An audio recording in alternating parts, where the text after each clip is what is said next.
Beer before liquor, never been sicker. Liquor before beer, you're in the clear. We've all heard the saying, some might even swear by it. However, the line between truth and fable can sometimes be blurry, to say the least. Ethanol, ethyl alcohol, grain alcohol, drinking alcohol, methyl carbonyl, or simply alcohol, has been around for many good generations. From movies, to books, to video games, to real life, we've adapted it into our lifestyle and made it more of a social tool used to have fun, or lighten up interactions between our anxious self and a close friend, or a complete stranger. If you don't know what alcohol is, you're welcome.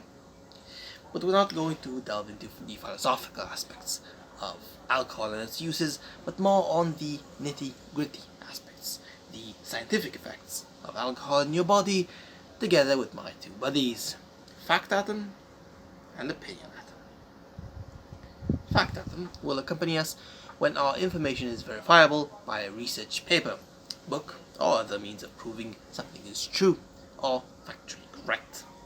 All the links towards these articles and books will be given at the end of the video, and the small numbers that appear next to them will correspond to the numbers in the description for easier access. There are many types of alcohol, from beer to wine to vodka and other regional specific drinks. As such, alcohol comes in all shapes and sizes, because it's a liquid. The earliest evidence of wine was found in what is now China, where jars from Jiahu, which date to about 7000 BC, were discovered. This early rice wine was produced by fermenting rice, honey, and fruit. Discovery of late Stone Age jugs suggests that intentionally fermented beverages existed at least as early as the Neolithic period, circa 10,000 BC. This goes to show how deeply ingrained in our culture is the love for alcoholic beverages, regardless of its quality. Ethanol affects your cerebral functions, thus presenting itself as a nutrient and as a drug. Alcohol is absorbed at the jejunum level without any modifications. Also, it's one of the few substances that's absorbed at the stomach level as well, just like water or other NSAIDs, or non-steroidal anti-inflammatory drugs, like aspirin or ibuprofen. The largest quantity of ethanol is metabolized in the liver, a smaller part is metabolized in the stomach wall, and another smaller part is excreted, unmetabolized, through your urine. Also, an even smaller part gets excreted through your breath. When talking about one of our favorite pastimes, namely alcohol consumption, according to the Dietary Guidelines for Americans 2015-2020, US Department of Health and Human Services and US Department of Agriculture, indicates that moderate drinking is up to one drink, that's 150 milliliters per day for women, and up to 2 drinks, or up to 300 milliliters per day for men. Binge drinking, or the consumption of an excessive amount of alcohol in a short period of time, is defined by the NIAAA, or the National Institute on Alcohol Abuse and Alcoholism, as a pattern of drinking that brings blood alcohol concentration levels, BAC, to 0.08 grams per deciliter.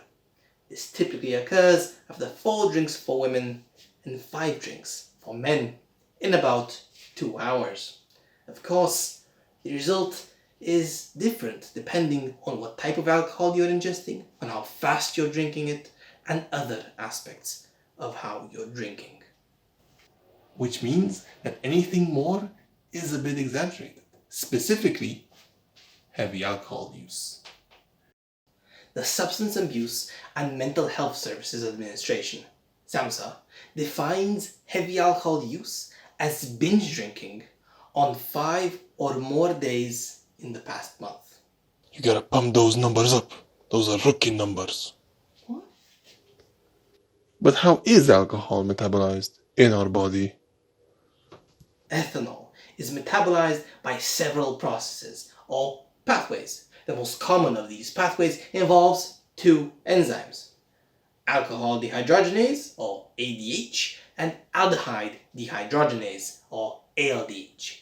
These enzymes help break apart the alcohol molecule, making it possible to eliminate from the body. First, ADH metabolizes alcohol to acetaldehyde, a highly toxic substance and known carcinogen. Then, in the second step, acetaldehyde is further metabolized down to another, less active byproduct called acetate. This is broken down into water and CO2, carbon dioxide, for easy elimination. Exaggerated alcohol consumption. What can it lead to? First of all, liver diseases like hepatic steatosis favorizes triglyceride synthesis or the creation of triglycerides in hepatocytes with hepatomegaly. Hepatomegaly is basically a very big liver, and bigger isn't always better. Alcoholic cirrhosis. The mitochondrial and hepatic cell membranes change and become turgid or swollen, and layers of irregular fiber tissues created that replace the normal liver parenchyma or tissue. Alcoholic hepatitis, manifested by lack of hunger, turgid or swollen liver, fever, jaundice, and elevated transaminases. The Wernicke-Korsakoff syndrome, thiamine deficiency that affects the brain, the Wernicke encephalopathy, bringing about memory problems. Speaking of deficiencies, vitamin B deficiencies, sensory and motor nerve damage, and vitamin A deficiencies with night blindness. And lastly, megaloblastic anemia with folic acid deficiency. Megaloblastic anemia basically means that there are fewer red blood cells, and those red blood cells that are produced are bigger, meaning that they can physically get through the bone marrow in order to deliver oxygen to your body. In spite of the unfavorable effect alcohol has on your blood pressure, when it comes down to coronary disease, moderate consumption of alcohol has a beneficial effect. It helps elevate your HDL cholesterol, the good fat. It lowers your risk of thrombosis, as well as, because of the phenolic compounds found in wine that have an antioxidant effect, they also lower your LDL cholesterol, which are the bad fats. So it's not all bad. Well, if it isn't opinion atom, you'll be joining us whenever I insert my own opinion, my own personal opinion in a video, and make sure that you know that what I'm saying is purely my opinion as a pharmacist. It is my belief that a glass of wine a day is not going to give you cirrhosis. However, depending on how strong the alcohol is, on how fast your body metabolizes it, some people might be fine if they drink a bit more, and some people might get rather tipsy by just tasting alcohol. But regardless of your body's potential to metabolize alcohol, do not, under any circumstance, mix alcohol and medicine or any other drugs. If you truly want to mix alcohol with something, mix it with fatty foods or bread. Mixing types of alcohol with each other can also lead to a most unpleasant morning after. If you're a drinker, try to drink responsibly and try to maximize alcohol's benefits by having it at the meal and keeping it moderate. If you're not a drinker, don't start drinking just because some guy on the internet told you that wine has antioxidants and those are good for you. There are many other activities and foods that have more benefits in the long run than having a glass of wine at a meal. How do you drink responsibly? Are you a regular drinker or not at all? I'm interested in how you treat alcohol when you're home alone or at a social gathering. Which reminds me,